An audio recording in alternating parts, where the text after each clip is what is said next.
hello. Hello, Bee. How are you doing? Hi. You curious about what I'm doing? Yeah. Say hello to the camera. Thank you, sweetheart.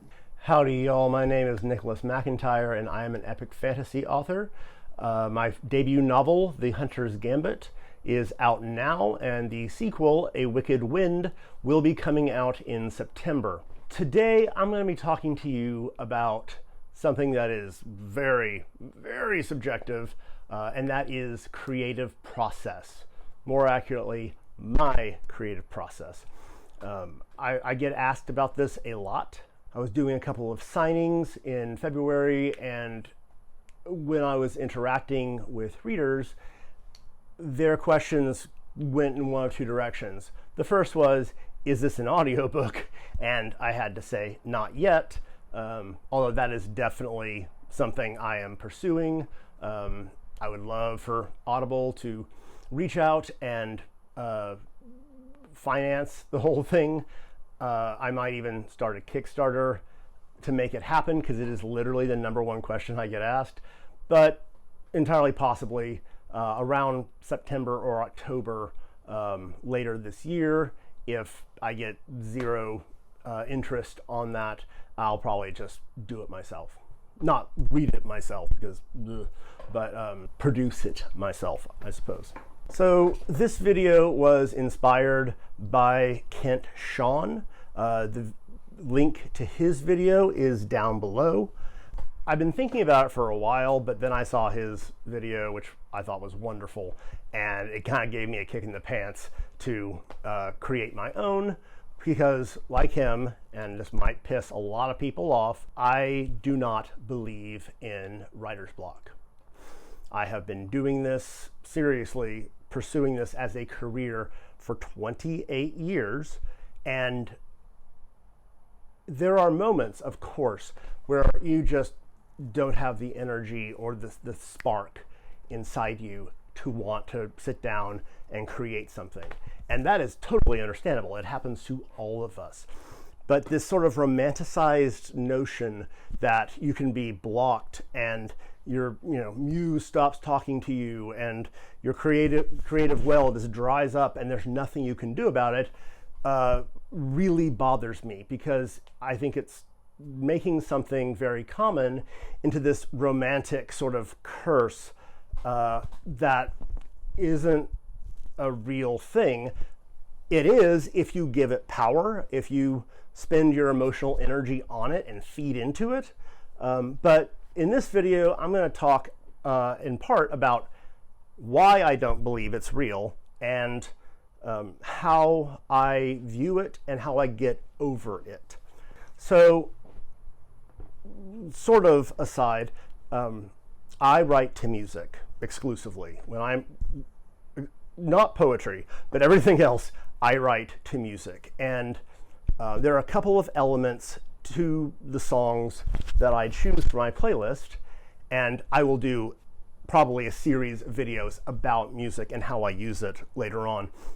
But for the sake of this video, I have noticed that there are certain elements to a song that makes it helpful when I am writing. And since I started this when I was 8, literally all of the music I listen to over time has been based on, can I write to this? So it kind of really, that's how my taste in music developed, was, can I write to this? Which is why I don't listen to rap, because there's so much happening and it's this really, really frenetic flow of words that completely distracts me.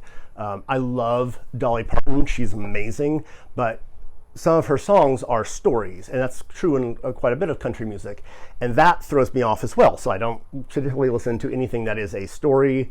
I try to avoid any song that has a direct reference to technology, because it kind of throws me out of where I am up here.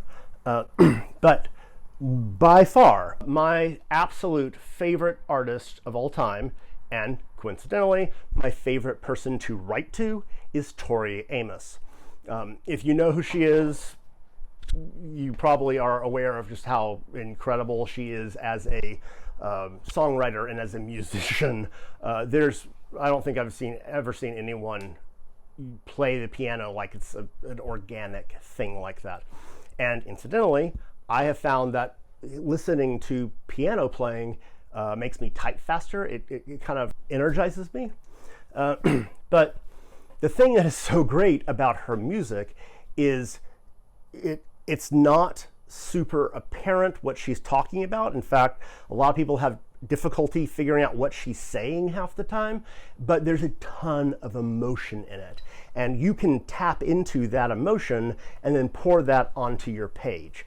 It's my favorite technique to use. I create playlists for various different circumstances that I just love to put out because those are songs either from memories or from my personal experience or just completely out of the blue. Those are things that inform how I feel, how I think, and that then goes into what I'm writing. But Tori has been my, I guess, sort of creative muse for a very long time, for 20 years. And part of that is because of the way she views the world. I saw an interview with her in 1992. When I was older, I showed it to my boyfriend at the time, and he was like, "She's crazy." It made me laugh because I was like, well, I got exactly what she was saying, so what's the deal? But obviously, this is an acquired taste. It's amazing, but it does take some investment to get into an artist like that. And in the video that I'm talking about in 1992, and I'm going to show a clip in a second, she is talking about performing. But I took her remark, which is, as a performer, I work as a mirror. So whatever you're giving me, I give it back to you tenfold. Because that's how mirrors can work.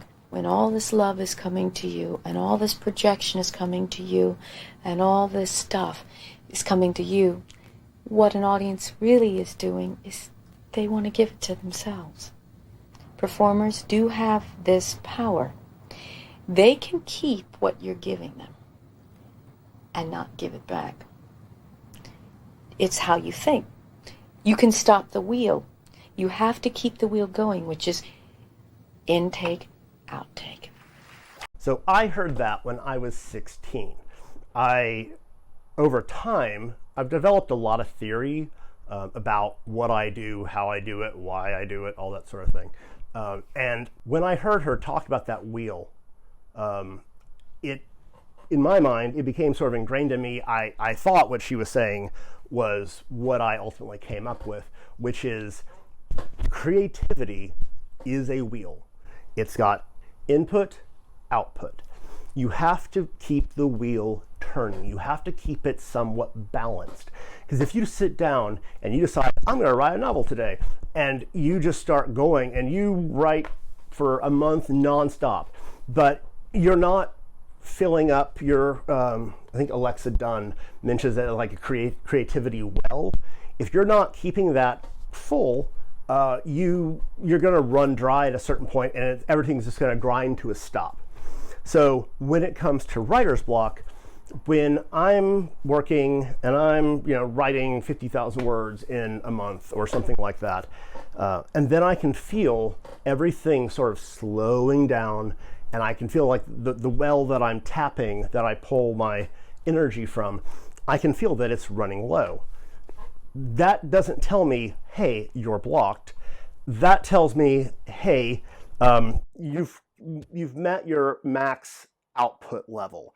You need to absorb new, decent, not just any, but decent information and entertainment that will fill you back up so that you can then go on and keep pouring your energy into it. And so rather than looking at things as, oh, well, I'm blocked and I can't do anything, I look at it as, oh, okay, that's my brain's way of telling me, hey, you need to fill up the tank. It's gotten dry and we need more energy to keep creating. Nothing is created in a vacuum. You need to have creative energy to expend. And by the way, that doesn't mean that you have to absorb stuff from your own genre or even media type. It doesn't honestly matter where it comes from as long as it's creatively fulfilling to you. In May of 2019, I hit a dry spell. But rather than saying, oh, I'm blocked, and I'm at the whim of my muse, which is garbage. But it's easy to fall into that thinking pattern. I thought, hey, I'm hitting a low point. I need to refill my well. And I read Brandon Sanderson's first Mistborn trilogy, which I had never read before, which was brilliant. And I read Brandon Mole's Fablehaven series. It's YA, but it was wonderful. I really, really enjoyed both of those. And I just felt like I was just a sponge, absorbing and absorbing and absorbing. So that come fall, I typically don't write in the summer because I started doing this when I was in school. So I typically end up writing fall, spring, and then in the summer, I use that as sort of a refreshing, recollecting kind of space. But knowing that I have hit that place in my creativity well and that I have refueled myself, then allows me, I guess, to feel like there's a freedom in creating new stuff. I feel like I have license to do it. Whereas if I was just forcing myself every day to write for the sake of writing, I would never get to that point personally. I can't speak for anyone else, but to me, and I'm probably in trouble for this, but anyone who tells you you have to write every day, or if you're not writing, 3 days a week or so many days a week, etc., that you're not a serious author. You're not serious about writing. Honestly, they can go fuck themselves because that is insane. I think it is helpful to develop a writing habit, especially if you are new. If you've been doing this for a really long time, chances are you have developed your own rhythm and natural ability to create when it feels right for you. I'm not advocating people who just sit around and say, well, my muse isn't talking to me, so I can't write anything. That's not what I'm talking about. I'm talking about people like, for example, myself, where I know, generally speaking, I don't write in the summer.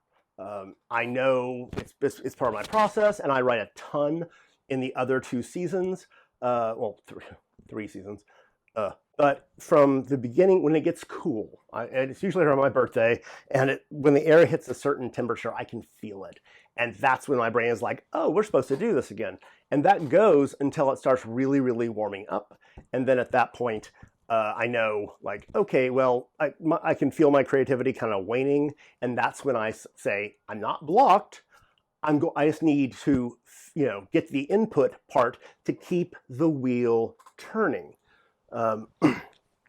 And when you view it that way, it takes a lot of the sort of mysticism, mystery bullshit out of it, because then without any shadow of a doubt, like, oh, I just need to do this thing, and then I will get back on track eventually. So you don't feel powerless. It's all about giving you agency and making you feel like you are in control of your creative process. Because by and large, you are. One of the things Kent Sean and I were talking about on his channel was how difficult it can be to force yourself to be creative. It's like pulling teeth. It is excruciating. It takes a long time, and it's really pretty painful. That being said, I have had a lot of success when I can finally convince myself to sit down and just force myself to start writing stuff. I've had a lot of success where after 20, 30 minutes of forcing myself to be creative, my brain kicks in and starts being like, oh, what would be cool is, and then all of a sudden I get a new wave of inspiration that I didn't know was there. I've heard that happens for other people as well. Kent had a fantastic analogy for this where he said, it's like, working out when you're already sore. It's very doable, but ultimately it's still reaching for your goal. And the other way that I sort of look at this, I was talking to my mother, who is a professor, And she was saying she was writing this speech, and it's supposed to be 11 pages long, and she was like, I'm still working on it. It's not where I want it to be, but I've got 10 pages. And my comment was, well, on the upside, you've got 10 pages to edit. If you just have a blank page, you have nowhere to go with that. Even if what you're writing is trash and you don't like it, your brain does that thing where it reads something and you can intellectually know it's garbage, but your brain reads something and goes, you know what, that's not right, because it should be this, this, this, this. And then that can also inspire you to be like, oh, yeah, you're right. In the outline, it said it was going to go this way, but after looking at it again, I realized it's a totally different situation. So you can find inspiration, surprisingly, just about anywhere, even if you're trying to force the process. That can lead you on to a epiphany, to a sudden deepening of your creative well, or it can bring back a memory where you're like, oh, I remember when I saw this and I had this emotional reaction. That's perfect for me to kind of funnel in here for this character who's going through something similar. And last thing I will say about writing, creative process, all of that, is I remember 20 years ago when Christopher Paolini had, Aragon was a big deal, and they, Inheritance Cycle, I think he put out the second book, and he was the same age as I am, so he was like, 16 to 17, and people were asking like, oh, where are you going to go to college? And his response was, I'm not. I'm just going to sit back and let the stories come to me. This is shady, but that is fucking dumb. Stories will come to you. That's a real thing that does happen to a lot of us. But deepening your knowledge and your understanding of the world, of literature, of history, of all kinds of things, in turn, inspires you to create different and new things. If you just sit back and let the stories come to you, you're probably going to be really disappointed. Not because you're not creative, but because you're not feeding your brain and thus your creativity. It's a constant, once again, it's a cycle. It never ends. I've been world building the world of the Arcanium Codex in the Hunter's Gambit for 20 years. And literally yesterday, I wrote like 4 pages of notes about a culture that I had never really gone into, because until book 3, I didn't need to.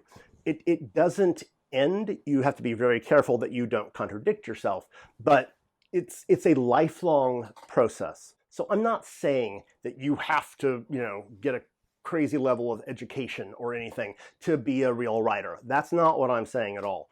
But you do have to feed your brain and your creativity to keep you new and evolving and changing. And that's kind of the whole goal. If you just, if you write what you know, but all you know are, the things you learned as a kid, you're not going to develop or evolve because you don't have the resources, typically.